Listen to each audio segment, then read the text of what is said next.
Awesome, cool. Thanks a lot for the invitation and to the organizers. It's a pleasure to be in this amazing conference, especially in my hometown, Lisbon. So yeah, I'm super excited to tell you more about Atoma Network, a project that I co-founded, and I'm the CTO, and we are basically building decentralized applications to unlock the full potential of AI. So a little bit about myself. I'm Jorge. I've been working in the space for the past 4 years as a blockchain developer. I've been building like ZK proving systems at scale. And before that, I was a machine learning engineer. And before that, I did a PhD in mathematics. So I will start with the following question, which I think is central to the current stage of AI, which is AI, there is no doubt that AI will reshape the future of society. The question is who is going to control it? So I will start by explaining why decentralization is important for AI, and I will give you 3 main reasons. The first one is censorship. So if you have interacted with ChatGPT, Claude, etc., these models are highly, highly censored. Some people might argue that this is good, but for a lot of use cases, a lot of applications, this is actually pretty bad.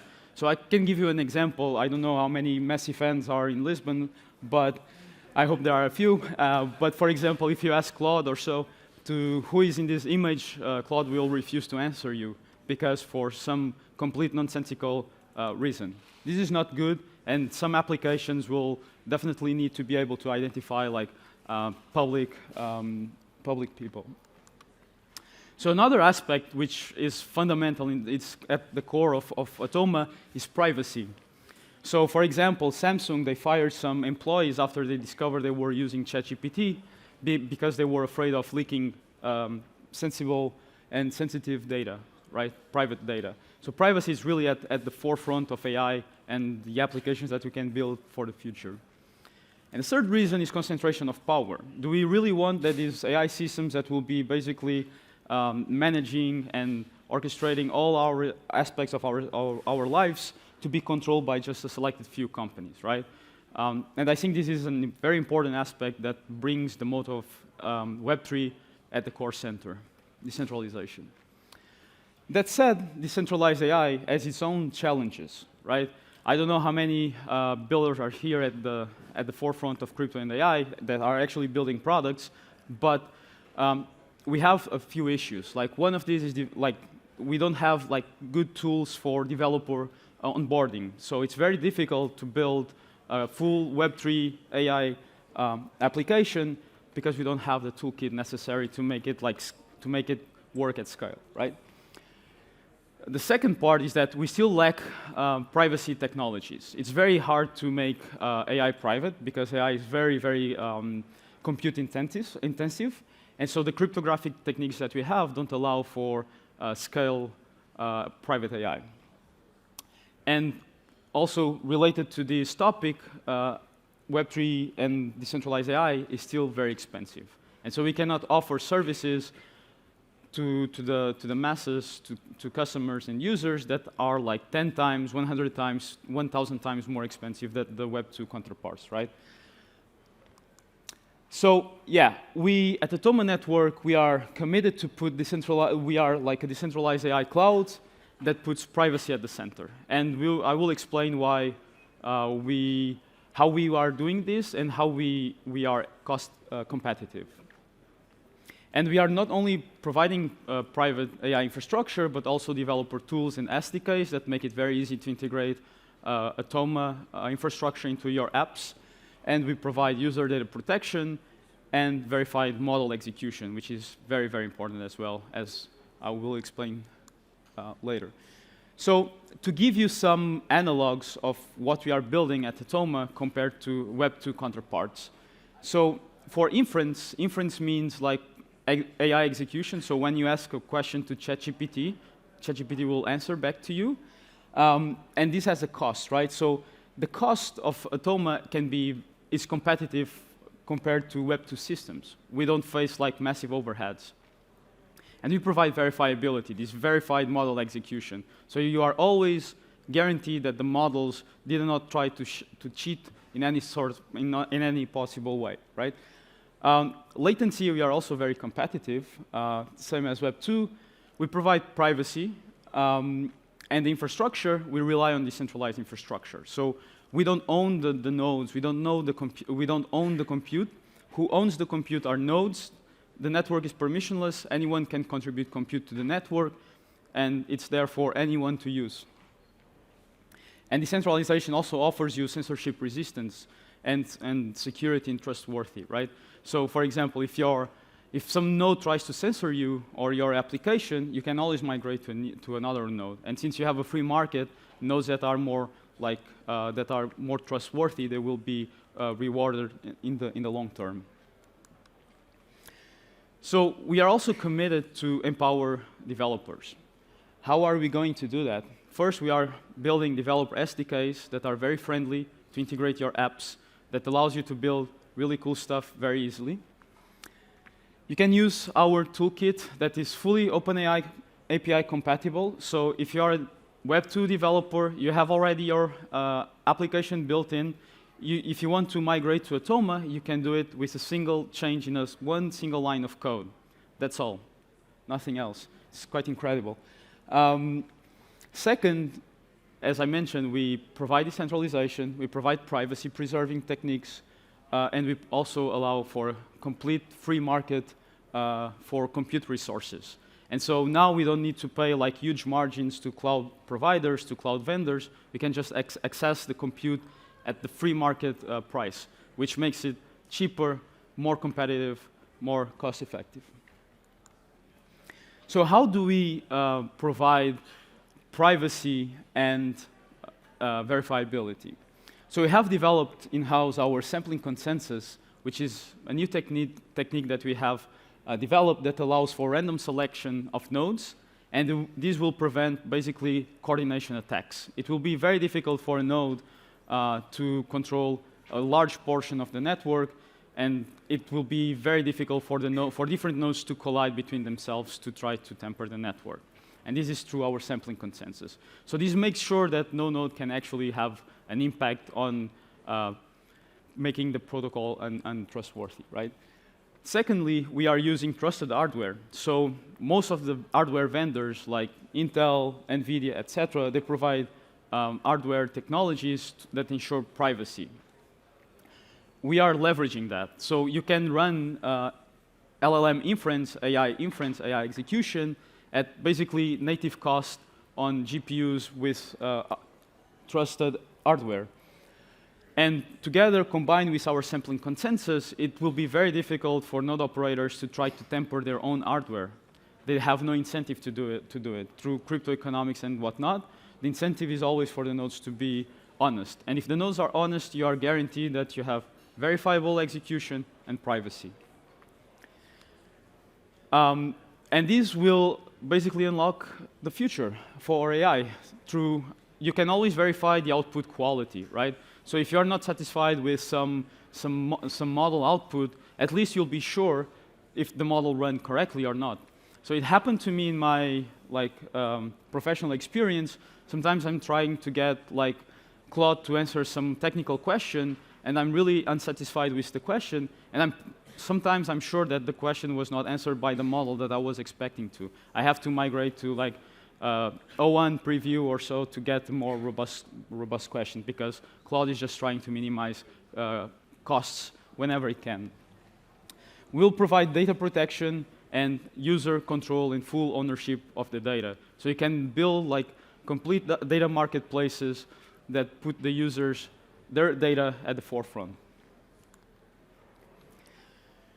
And we are also committed to showcase and build our own consumer applications that are very Web3 aligned, but very Web2 friendly in a way. So it can be on board, any user, any internet user can interact with our applications without knowing too much about crypto or Web3. And so we are developing our Utopia, our native app that uses the Atoma decentralized network on its backend. And as I mentioned, through our toolkit and our developer SDK, it makes it very simple. It's really anyone can fork our app, which is open source, and create their own applications on top of it with minimal effort from the point of view of the AI, of the integration. And Utopia offers AI chatbot and companions. We offer like characters to interact with. We provide multimodal interaction, text-to-speech, text-to-image. We provide like RAG, retrieved augmented generation, so that you can store your data in a way that can be retrieved later on to improve the way that the AI interacts with you. So you have very personalized experiences overall.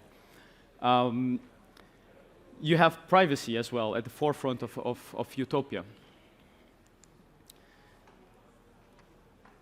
So yeah, basically we provide you also many features that are being used by the main like AI companies like Anthropic and OpenAI. We include things like artifacts on our application that is completely open source, completely available.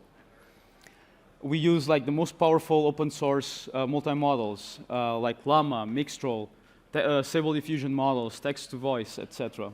And personalization. We are building technology that allows you to integrate like your own your data from applications such as X to Instagram, YouTube, etc. to enhance the way that you interact with Utopia. So here is like a main page of Utopia. And so yeah, the summary that for today is really on the centralized AI is highly censored, and that's not good. Centralized AI is monopolized and it's non-private.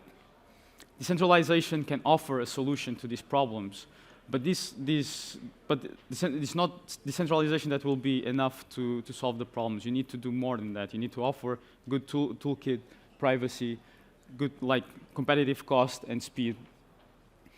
And so at the core front of any ecosystem lie the developers, right? So we need to give the developers a good experience to migrate from their like Web 2 world to our world of decentralization and Web 3. And if you want to learn more about privacy, decentralization, you can consult our TE research paper and our white paper on our website, Atoma.network. And if you want to try Utopia, our consumer-grade app, you can go and try it at utopia.xyz. So yeah, thank you very much. And if there are any questions, please feel free to ask.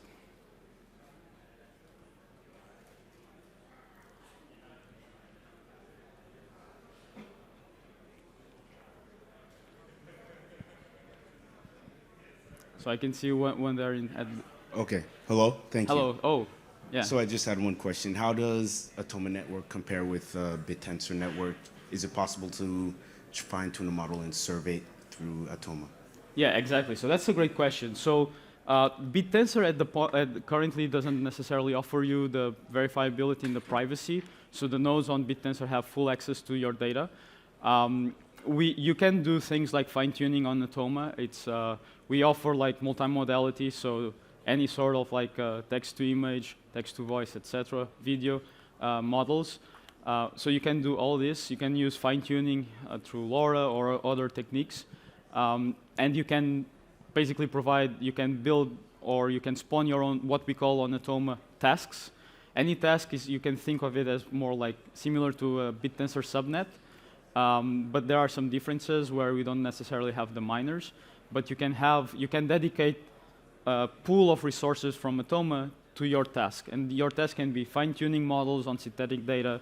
It can be providing like RAG retrieval for healthcare data, for financial data, etc. So that's one way to compare. But yeah, I think like the key innovation of Atoma compared to BitTensor is really the privacy, the friendly toolkit. So anyone that tried BitTensor might have seen that it's actually pretty difficult from a point of view of a developer to integrate like your app with their backend. Yeah, and so these are some key differences that we have compared to BitTensor. Yeah, hi George. Hello. Quick question.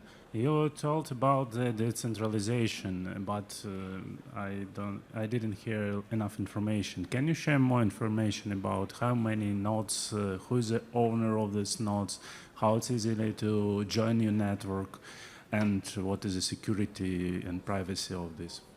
Exactly, that's a great question. So we are decentralized in a way that the network is full permissionless. So any node that has compute can join the network.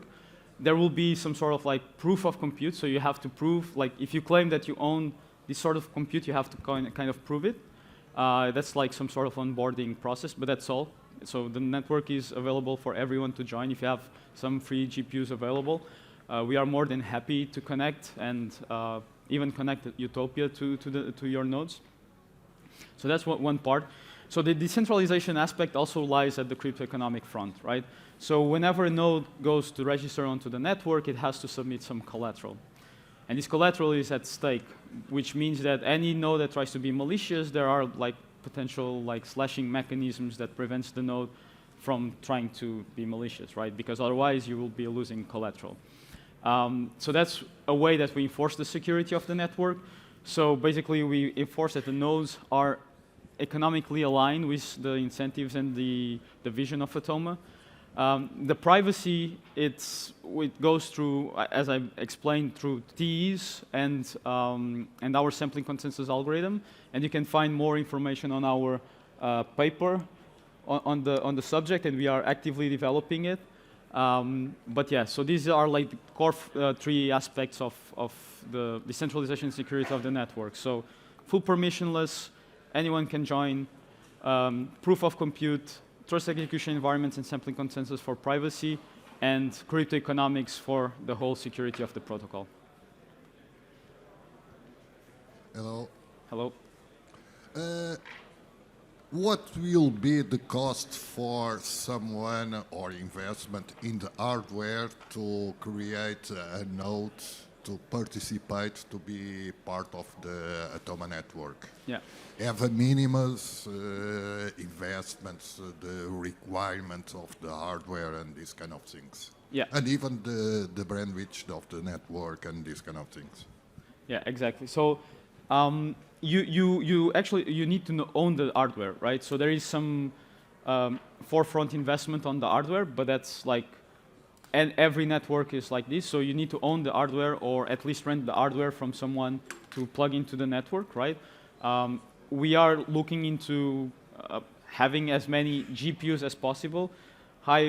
More advanced GPU hardware is expensive. It's not necessarily affordable for everyone, right?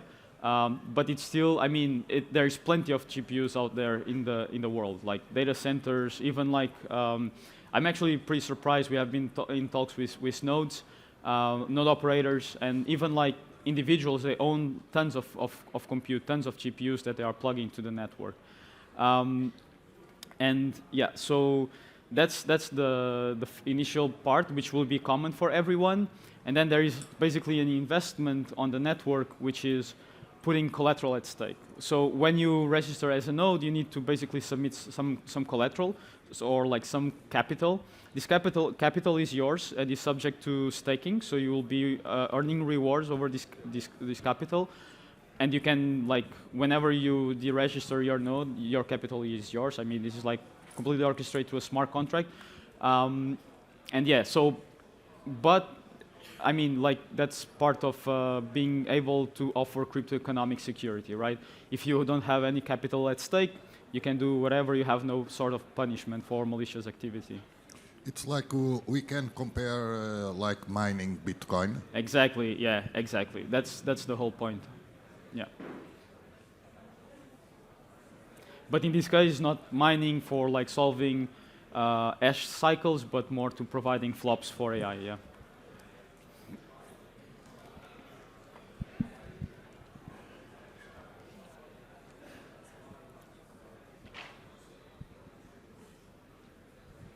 Hi, George. So I just want to ask what strategies are you employing to attract more developers and users to the Atoma network? So the question is how we onboard developers to use the Atoma network, right? Yeah. What strategies are you using to attract more developers and users? Yeah. So the main strategy is to make it very easy to plug into Atoma Network. So I mentioned before that the way that our nodes work is that our nodes are completely OpenAI API compatible. So OpenAI API is the standard in the AI ecosystem at this point. So any application, be it like Claude, be it like Perplexity, be it like any other like Cursor, etc., they all use OpenAI API calls for some node and some like cloud. This is the standard. If you want to onboard these developers and these applications to use your Web3 decentralized network, you need to at least provide them with this. We cannot expect that developers will change their own, like whole backend. They will change the way that they interact with some remote call just to have the opportunity to interact with some decentralized protocol, right? So that's the first step. Fully OpenAI API compatible toolkits. We also offer, or we are in the process of developing some developer SDKs, etc., that will make very easy for developers to tap into things like WebGPU that allows you to use like local devices. So for example, you can have fully native browser experiences where you can have websites that are fully customized to your interests. But this is for the future. And the third reason is more around the tokenomics, right? You can have referral programs, you can have like incentives for developers that bring a lot of demand to Atoma to be able to leverage their work and have some sort of like more like rewards over the network, right? We have a treasury fund, or we'll have a treasury fund that will allocate resources from our token to these developers, and will make at least, it will incentivize the development on Atoma. So these are the three core pillars.